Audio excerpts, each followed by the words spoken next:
বর্ধমানে আরো চওড়া হলো শাসক দলের ফাটল। মন্তেশ্বরের কাছে শ্রীধরপুরে 21শে জুলাইয়ের একটি প্রস্তুতি সভা থেকে জেলা সভাপতি রবীন্দ্রনাথ চট্টোপাধ্যায়কে নিশানা সিদ্দিকুল্লাহ চৌধুরীর। নাম না করে মন্ত্রী সিদ্দিকুল্লাহর তোপ।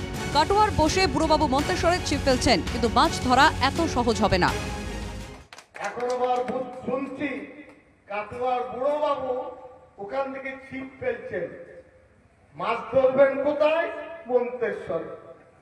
আরে বাবা, এত দূরে হুইলে আর ছিপে মাছ ধরা যায়?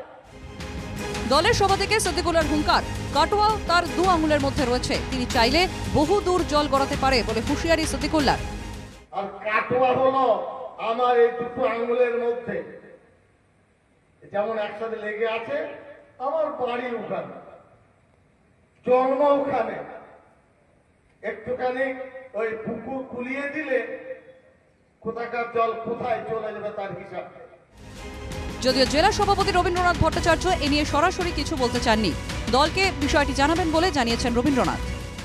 আমি এই নিয়ে কোনো মন্তব্য করব না, তা আমি ভিডিওটা দেখেছি, কিন্তু উনি আমার বয়োজ্যেষ্ঠ এবং রাজ্যের মাননীয় মন্ত্রী, তার সম্পর্কে আমি কিছু বলবো না।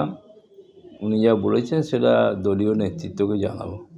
কিন্তু এইভাবে যে গোষ্ঠীদ্বন্দ্ব এবং গোষ্ঠীকন্দলে যে তৃণমূল দল আজকে জর্জরিত, তাদের ছোট বড় মেজ নেতারা যে গোষ্ঠীকন্দল রয়েছে, তো দেখুন আজকে কে কার হাতে রাজ থাকবে। মূলত কথা হচ্ছে যে ক্ষমতার রাজ কার হাতে থাকবে।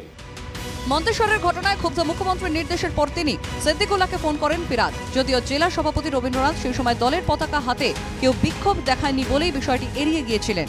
সব মিলিয়ে বর্ধমানে মন্ত্রী এবং জেলা সভাপতি স্নায়ুযুদ্ধ যে চরমে তা স্পষ্ট। মোহাম্মদ খানের রিপোর্ট, NKTV বাংলা।